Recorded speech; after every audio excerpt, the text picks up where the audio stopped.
Merci cher Arié. Bonsoir à toutes et à tous.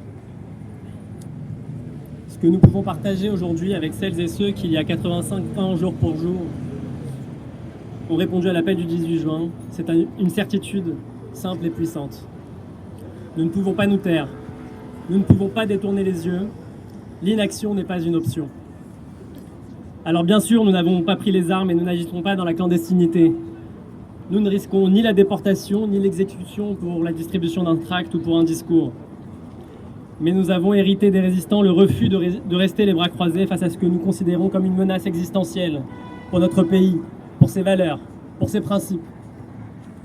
Le 7 octobre 2023, une barbarie sans précédent s'est abattue sur les civils israéliens. Des enfants ont été brûlés vifs, des femmes ont été violées, mutilées, exhibées comme des trophées. Des familles entières ont été massacrées dans des maisons, des bébés, des vieillards, des adolescents. Des centaines de civils ont été pris en otage. 53 sont toujours à Gaza depuis 20 mois maintenant, dans des conditions que l'on n'ose à peine imaginer. Cela fait 20 mois.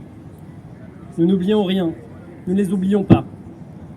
Le 7 octobre 2023, le monde a changé et les masques sont tombés. En France, nous avons choisi d'agir pour défendre la mémoire des victimes, défendre la vérité, la justice. Tout 7 octobre est né pour que ces otages ne soient jamais oubliés, qu'ils ne deviennent pas de simples lignes dans des statistiques, des chiffres sans âme. Ils doivent être libérés immédiatement et sans condition. Sans leur libération, aucun espoir de paix n'est possible avec les Palestiniens.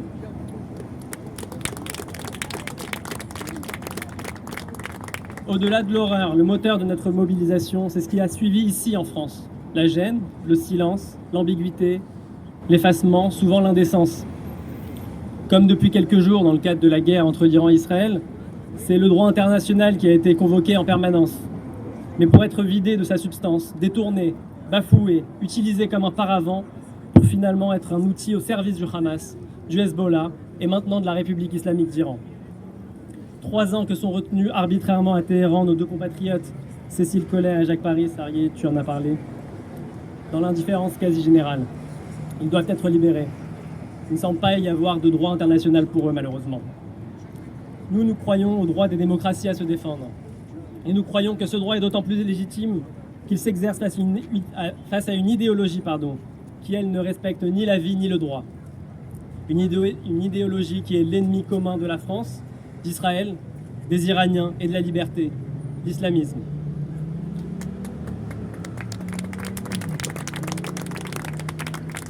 Alors aujourd'hui, quels sont nos modes d'action?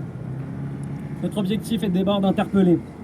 Interpeller les pouvoirs publics, bien sûr, mais surtout interpeller tous les Français, en occupant l'espace public, en continuant à afficher partout les visages des otages, des victimes du 7 octobre, dans la rue, sur les réseaux sociaux, lors des rassemblements, dans les manifestations, sans céder un pouce de terrain à ceux qui veulent les effacer. Et en maintenant leur mémoire vivante. Nous refusons par exemple d'oublier le courage d'Aviv Hatzili, dont on vient de retrouver le corps, et qui est tombé en défendant le kibbutz Nir Oz. Nous refusons d'oublier Ohad Yahalomi, franco-israélien, kidnappé vivant au petit matin et tué en captivité. Nous refusons d'oublier Elkana Bobot, qui depuis les profondeurs du tunnel où il est retenu, appelle à sa libération. C'est ce que nous faisons depuis 20 mois, c'est ce que nous continuerons à faire, car nous pensons, dans l'esprit du général de Gaulle, que le dernier mot n'a pas été dit et que l'espérance ne doit pas disparaître. Merci à tous.